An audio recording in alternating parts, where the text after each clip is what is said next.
Sectas heréticas, clase 3, audio 1. Muy bien, en nuestro punto de comparación y comportamiento sectario, vamos a seguir ahora con nuestro segundo punto.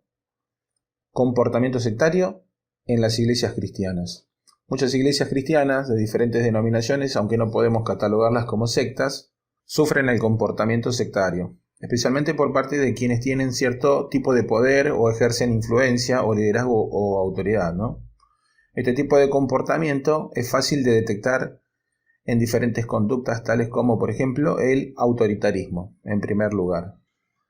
Esta conducta se manifiesta claramente cuando algunas personas hacen uso y abuso de una posición o una función que les ha sido otorgada. Son personas que, en lugar de priorizar la enseñanza de la verdad, prefieren mantenerla oculta. Es fácil de identificarlo, fíjense. Si hay algún tema que requiera un trato especial en la congregación porque está en el ojo de la tormenta y necesita ser resuelto por la iglesia, fíjese en ese tema y mire si el tema se estudia, si se enseña como manda la Biblia o si la enseñanza se deja de lado y se resuelven los temas según criterios personales o según la conveniencia. Ahí tenemos una forma sencilla de determinarlo, de poder identificarlo. Los problemas se resuelven apelando a la enseñanza bíblica u ocultando la enseñanza bíblica. ¿Se eligen los criterios personales, la conveniencia? Bueno, es comportamiento autoritario, comportamiento sectario. Una frase tenemos aquí para recordar. Mientras que la autoridad verdadera se gana, el autoritarismo se impone y es la expresión o el reflejo de tener un complejo de inferioridad. Con el Señor Jesucristo eso no fue así, ¿verdad? En Marcos, en el capítulo 1 y en el versículo 22 dice que se admiraban de su doctrina, porque les enseñaba como quien tiene autoridad y no como los escribas. Fíjense que los escribas también enseñaban, ¿no? Pero sin autoridad. Es tremendo, ¿no? Y de la doctrina de Jesús ellos se admiraban porque su enseñanza sí era como quien tiene autoridad. Él no imponía nada, no ocultaba, no resolvía según conveniencia, ¿no? Él enseñaba la verdad. Y por eso se admiraban de su doctrina. Es como la frase que recordábamos antes. Mientras que la autoridad verdadera se gana, el autoritarismo se impone. Sigamos. Les voy a leer ahora la cita de Hunter. Es una cita relacionada con este tema, ¿no? El autoritarismo. Él dice: una cosa que fácilmente puede arruinar un ministerio reconocido y exitoso es el ansia de poder, de reconocimiento y orgullo ministerial.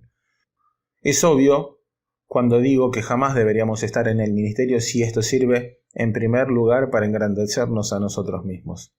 A lo largo de mi vida he visto suficiente para quedarme aterrorizado de este fenómeno.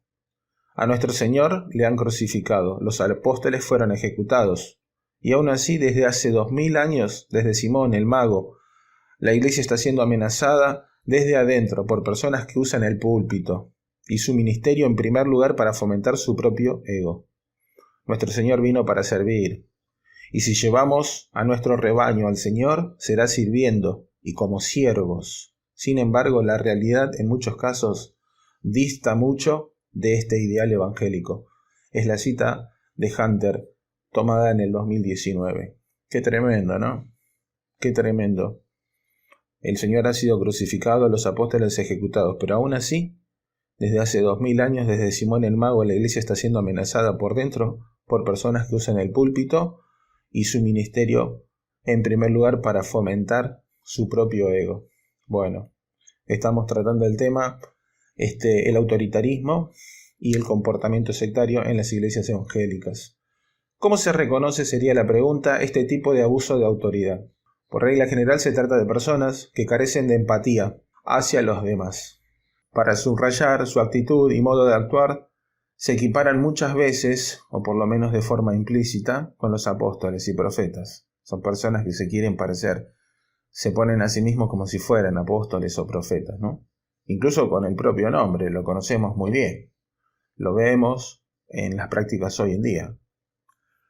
Muchas veces sus predicaciones están plagadas de retórica, de manipulación y de versículos sacados de contexto.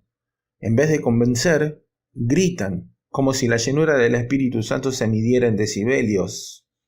Es increíble, impostan la voz. Uno los escucha hablar normalmente y tienen una voz Los escucha hablar cuando hay poca gente y tienen una forma de ser. Los escucha hablar cuando están normalmente con la gente y tienen una voz. Los escucha hablar cuando hay poca gente y tienen una voz. Los escucha hablar cuando se suben a una plataforma y cambian la voz, impostan la voz. Nos hacen pensar casi como que estuviéramos en el cielo. Parece que Dios nos escuchara por la forma en que hablan.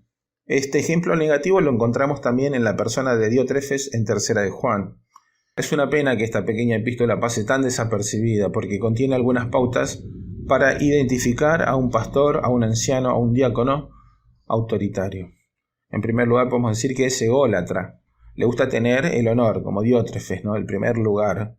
Si hubiera vivido hoy, habría ostentado el título de es un muy buen pastor o algo parecido. Gente así como Diótrefes no sirve a nadie, aunque lo pretendan. Fíjense, les encanta que los demás lo sirvan, pero ellos no sirven a nadie. Eso es una característica distintiva. Ustedes hacen un análisis de sus vidas y llegan a la conclusión de que nunca sirven a nadie. Desde luego no desempeñan su ministerio en humildad, considerándose al servicio de los demás. Características distintivas de la egolatría, tal como la tuvo Diótrefes. En segundo lugar, no se somete a nadie. La iglesia sufre por esto. No hay nadie capaz de pararle los pies en la iglesia. Y Diótrefes se cree seguro de su posición. Es interesante, ¿no? Así era Diótrefes, no se sometía. La iglesia es sufriente por él y no se admite que nadie le pare los pies. Bueno, esta es una expresión tratando de decir que le ponga un límite, que le ponga un freno, que lo confronte con la verdad. No se admiten esas cosas, ¿no? Así era Diótrefes y él se creía seguro en su posición, ¿no? De todos modos, no había contado Diótrefes con que Juan le iba a parar los pies, que le iba a señalar los errores, ¿no? Incluso con la escritura de la carta. La iglesia primitiva obviamente sí tenía mecanismos para atajar este tipo de comportamiento. La falta de humildad y el abuso de autoridad necesitan ser tratados y cuanto antes. El único problema es que quien lo ejerce no lo quiere permitir. Lucha por eso, ¿no? Es una posición de privilegio que no quiere perder y a eso se aferran. En general no se someten a nadie y generan este sufrimiento en la iglesia del Señor. En tercer lugar, como Diótrefes, podemos decir que es calumniador, ¿no? La palabra que usa Juan es fuerte. Fíjense cómo dice en Tercera de Juan, capítulo 1, versículo 9 al 11. Yo he escrito a la iglesia, pero Diótrefes, al cual le gusta tener el primer lugar entre ellos, no nos recibe. Por esta causa, si yo fuera, recordaré las obras que hace parloteando con palabras malignas contra nosotros. Y no contento con estas cosas, no recibe a los hermanos y a los que quieren recibirlos se los prohíbe y los expulsa de la iglesia. Amado, no imites lo malo, sino lo bueno. El que hace lo bueno es de Dios, pero el que hace lo malo no ha visto a Dios. Dice que usa palabras malignas, parloteando con palabras malignas contra nosotros. Es calumniador, ¿no? Dice bobadas, traducen algunos. Y la intención de sus palabras no es edificar, sino dañar, diciendo cosas inciertas, y no permitiendo o ejerciendo presión y no permitiendo a los hermanos hacer aquello que la iglesia necesita que hagan.